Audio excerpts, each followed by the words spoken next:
hip hop and R&B, and you're locked inside that Beat Top 20 countdown. And I got a special guest today. Yes, you're Nigerian butterscotch. Did I do that right? That was very good. You know, I've been practicing my accent before you got here. I was like, I hope I hit it right. That was good. That was good. That was very nice. Yes, Rotimi is in the building tonight. You know him from Power. You know him from his new single, Love Riddim. Yes, yes. How you living today? I'm blessed, man. The fact that you can say that and Love Riddim and all this going on is a good thing. Listen, you know, I know a little Spanish, so you know I know how to roll the tongues and things like that. So that's why I think I get it from a little bit. That's what my daddy said. We all the same. Yeah.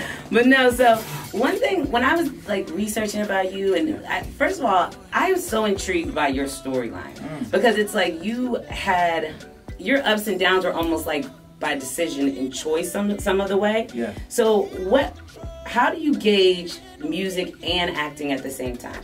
For me, it took a lot of just trusting the process. So the misconception is that I was acting before I was singing. And that's so not the case. I've been doing music since I was 4. My mom was my first manager, you know. So I was singing. I was a Nigerian wedding singer at 6 years. Yeah, I was over there, you know. When you was out there getting a check. Well, my mom was getting a check. Actually. She kept away from me, but no, like I was playing the violin, playing the piano. I won the Apollo Theater twice, amateur, you know. So like I did everything, but it was funny because when I graduated college and I went to Northwestern University in Chicago, I had no money. I was an artist still. So my first audition, or my first thought was to get a commercial, and I ended up booking my first audition as an actor. That's crazy. So I got thrown into the acting world. It wasn't like I want to learn how to act. Right. You know? So it was kind of just, you know, trusting the process. But it's also about being, like, a lot of people aren't multi-talented, and that's something that you actually have. You can do either or, and you can go back and forth. Now, you went to school where Lauryn Hill went to school. Yeah. And then you also went to school with SZA. Yeah. That's got to be super inspiring. Yo, you know, me and SZA, we just got inducted into our high school Hall of Fame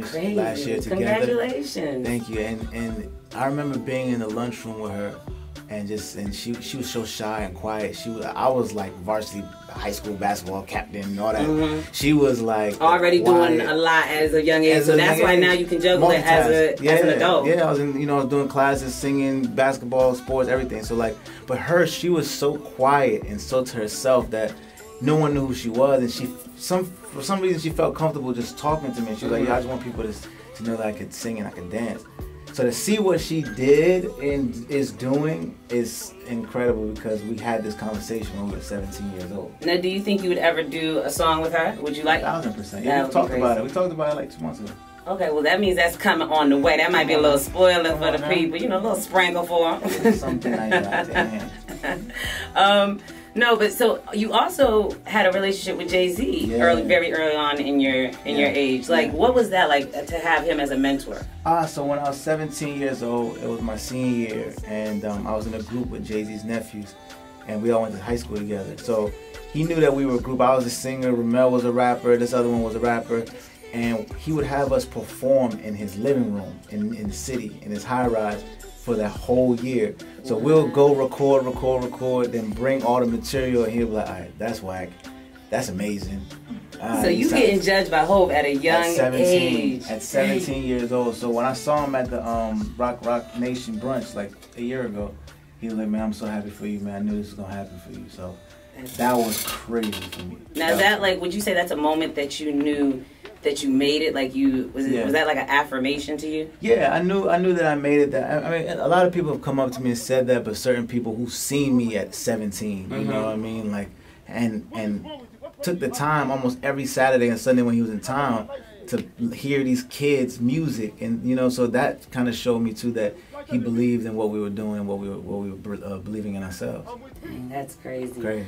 Well, now tell me the inspiration behind Love Riddim.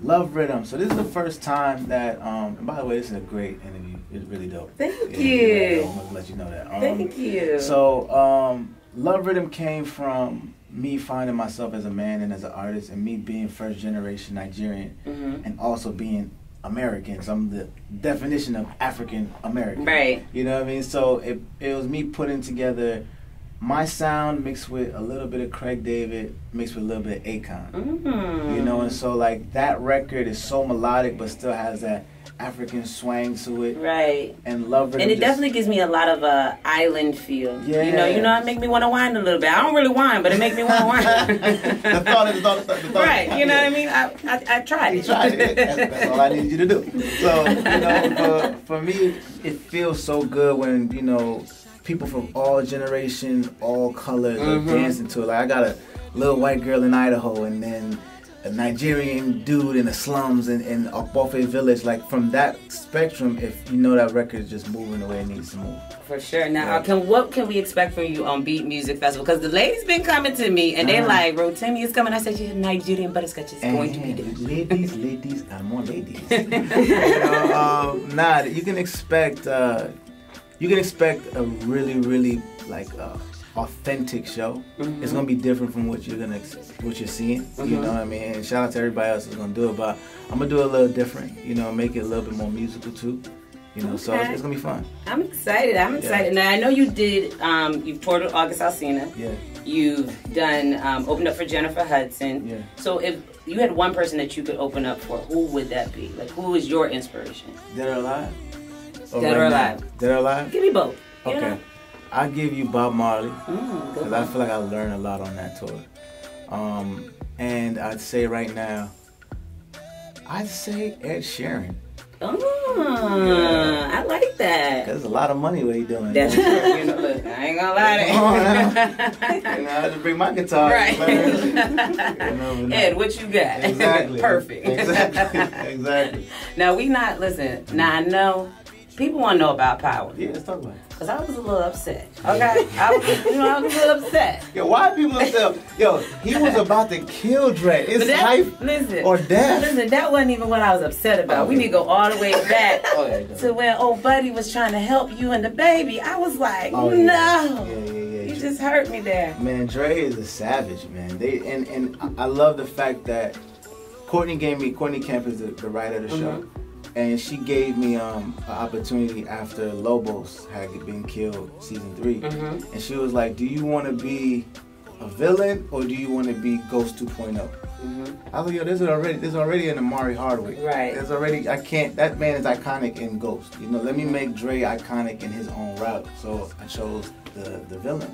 And that's why I said, let's make it as ruthless as possible. So that's what we're doing. So she pretty much gave you the opportunity to create your character of who you wanted to be then. Well, she gave me the opportunity to choose which way I wanted to go. Gotcha. So like she created the lanes, but I added little things. So for example, but you know, Ghost got a little villain in him too. Oh, he's the worst on the show. Let me show you. His hands ain't all clean now. Yo, he's killed the most people. Right. Cheating on his wife, neglect his kids. You know what? Hates his best friend. Yo, he's the worst on the show. Meanwhile, I'm not gonna lie. I still wanted him and Angela to be together, low key. I was like, I want them to be together. Twisted.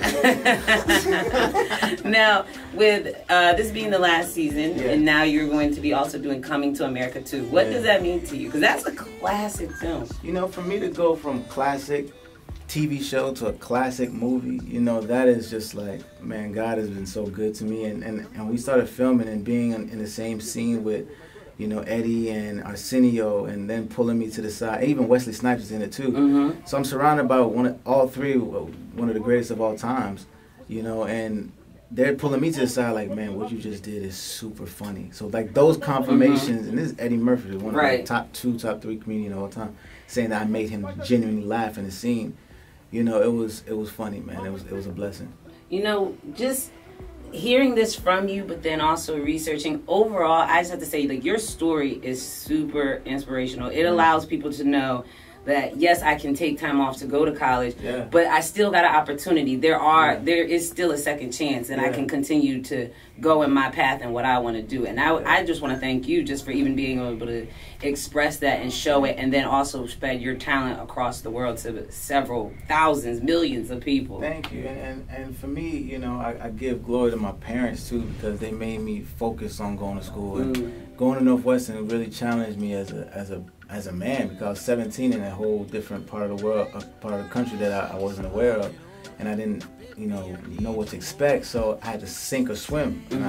And that's a school that you got to bring your A game every class, you know, especially with a target on your back. You know? So I'm grateful for that, but my story is just trust the process. Don't allow anybody to put you in a box.